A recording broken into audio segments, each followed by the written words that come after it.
Hiring electrical engineers has gotten harder, not just because demand is high, because the field itself has split into very specific lanes. Power systems, embedded firmware, PCB layout, Controls, RF power electronics, test and validation.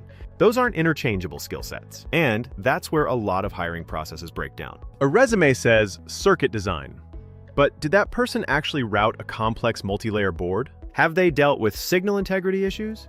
Have they worked inside your tool chain?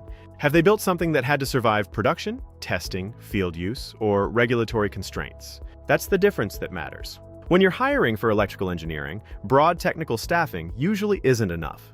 You need someone who understands the role beneath the title. A power systems engineer for utility infrastructure is not the same as a power electronics engineer designing converters or motor drives. An embedded systems engineer writing firmware for microcontrollers is not the same as a controls engineer building PLC programs and SCADA systems.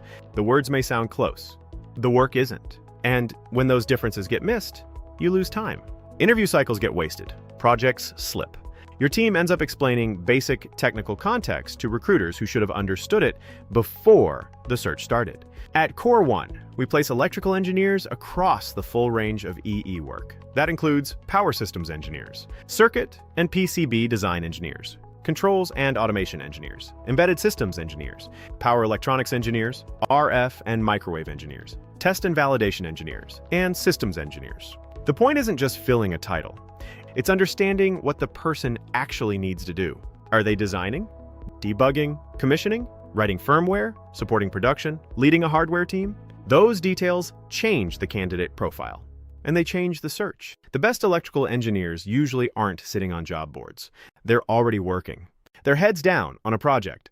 They're not responding to generic recruiter messages. That's why relationship depth matters. KORE1 has spent 20 years building engineering networks. Industry context matters too. We source for the environment, tools, and constraints they've solved. This is also where technical screening matters. Anyone can search for Altium or MATLAB. That's not screening. Screening is asking how they use the tool, what they built, where the design failed, what trade-offs they made. What does an agency do? It finds candidates who match the technical reality. Most placements close in 10 to 21 days. Can we screen for specific tools? Yes, but we care about how they step into your environment without a long ramp. Here's the takeaway. Electrical engineering hiring is too specialized for generic matching. You need a partner like KORE1. Start with a quick intake conversation. No pitch deck, no pressure, just a practical conversation about how we can help.